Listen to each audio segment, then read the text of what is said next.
Hi, my name is Terry. I have 3 college degrees, including a master's degree from an Ivy League university. I'm fluent in 2 languages, and I have a commercial driver's license, which allows me to operate heavy trucks, and I still can't find a job.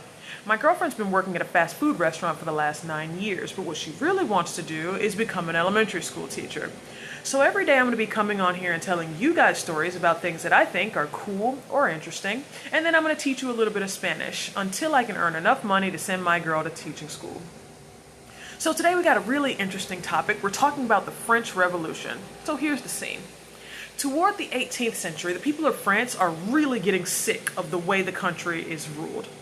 The king and queen live with their nobles in great luxury at the Palace of Versailles. The nobles owned multiple large country estates that they hardly ever even visited, while the people who worked those estates were very poor. They were forced to do hard physical labor just to survive. And in addition to that, the poor paid lots of taxes that the rich, the nobles, and the priests didn't have to pay. And so there are rumblings of unrest, in part because there are famous writers who are writing about how unfair all of this is. And also because this is right after the Revolutionary War and the Declaration of Independence in America. So they were inspired and they had heads full of ideas of revolution. In response to this, in 1788, King Louis VIII called a meeting of the Estates General, which is sort of like a parliament in France. The people were hopeful that significant changes would be implemented. They were not. In fact, the king did nothing. And finally, on July 14th, 1789, the people of Paris rioted, storming the Bastille, which is a royal fortress and prison. And this begins the revolution. It was first led by Count Mirabeau, and under his leadership, the king and his wife, Marie Antoinette, had to hide out in Paris. And as a result of this, during this period of time, they lost a great deal of their power. After Count Mirabeau, 2 other leaders rose to power. Their names were Danton and Robespierre.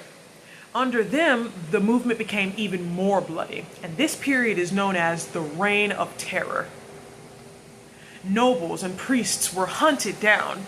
They tried to escape, but those who couldn't make it to other countries in time were rounded up and thrown into prison. Others were sentenced to death and faced public executions. This gave the people an opportunity to break in their new guillotine, which had just recently been invented. In 1793, they finally managed to get the king and queen. And this is how France became a republic. Old, unfair laws were done away with. Lands owned by nobles were divided among the people, and equality became the law of the land. What is perhaps the most interesting part about this event is that it scared leaders of other European countries because they feared that this could happen to them as well. So the Spanish I'm going to be teaching you today is que podemos aprender de esto. Que podemos aprender de esto. Que podemos aprender de esto. And what this means is, what can we learn from this? If you like this video or you learned something new, drop a like down below. If you have a particular topic that you'd like to see me cover, drop me a comment. And if you'd like to support this work that I do, there'll be a link to the Cash App in the description box below. We'll see you next time.